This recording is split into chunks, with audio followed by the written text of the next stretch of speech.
Sicario and Wind River are both films written by Taylor Sheridan. The film focuses on modern areas of the world that are difficult to maintain law and order. Sheridan talks a lot about the rule of law in his films. The rule of law is our well-defined and established laws that hold people accountable. Sheridan wants to step out of the world where these systems work. Sicario and Wind River work together thematically to raise questions and answers about how justice should work in these areas of the world. Sheridan's first film, Sicario, focused on Kate Macer, a by-the-book FBI agent that has been cleaning the Mexican cartel's mess in Arizona. Kate is given an opportunity to hit the cartel where it hurts. She volunteers for a CIA task force that is going to extract the cartel boss, but she soon learns she is being kept in the dark and that things are not as above board as they seem. Have you been to Juarez before? No, we're going to El Paso, right?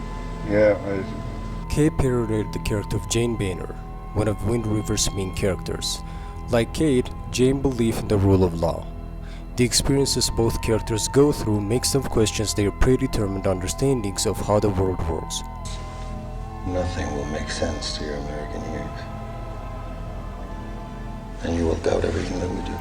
You have 6 officers on your entire force to cover an area the size of Rhode Island. Yes, I know that.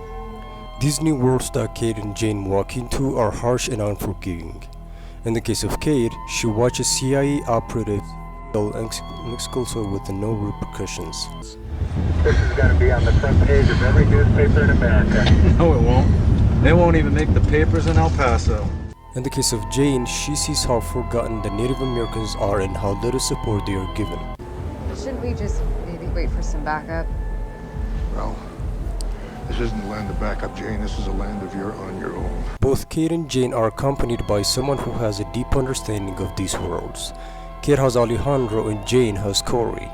Many of the differences between the overall theme of the two films sit in these two relationships.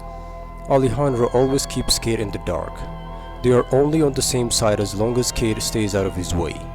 When Alejandro acts outside of the law, Kate is nowhere to be found. Jane, however, quickly realizes how out of her element she is and asks Corey for help.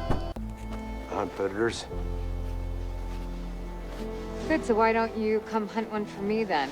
Similar to Alejandro, Corey also has objectives that he keeps hidden from Jane. What are you doing? I'm a hunter, Martin. What do you think I'm doing?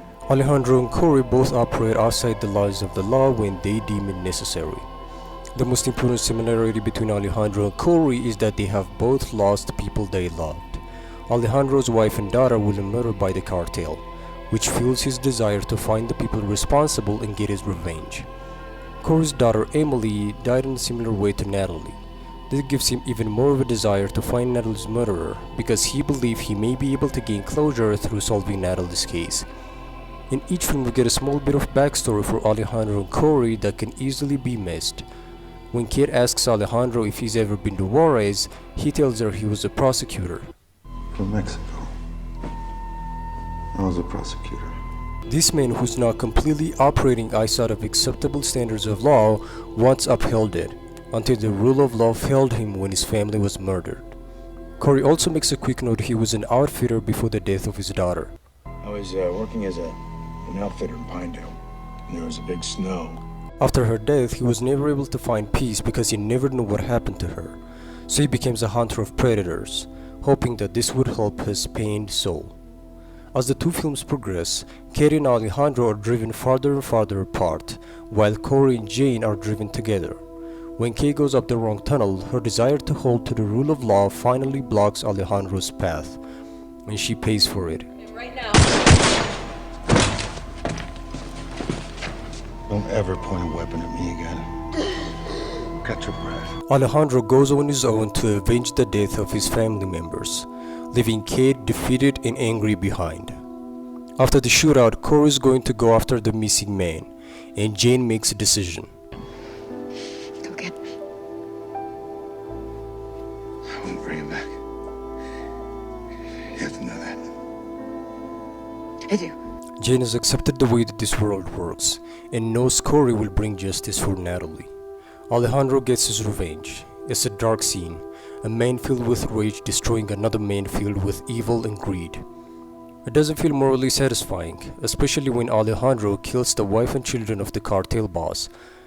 Corey finds the man who raped Natalie and calmly gives him the same chance to live.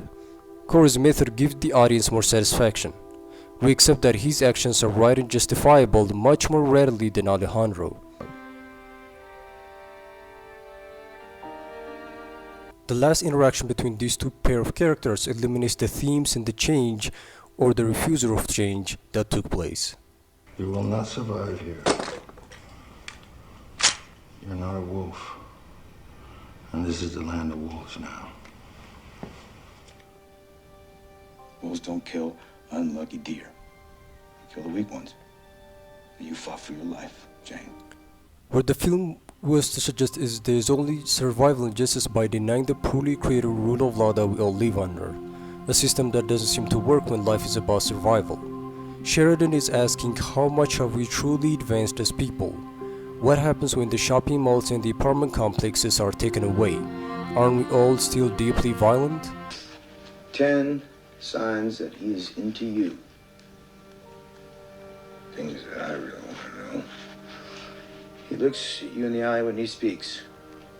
The world of these two films challenge the way we see not only our modern system of government, but ourselves. Sicario presents a dark world, a world where citizens taking the law into their own hands does nothing more than cause more chaos and disorder.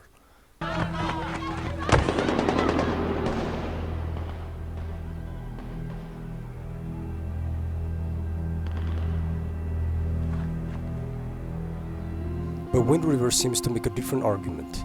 It shows us a version of reality where justice must be carried out by a citizen because of the apathy or inability of law enforcement. Wind River focuses on the necessary aspect of violence and the different ways in which justice can be served. Thanks for watching.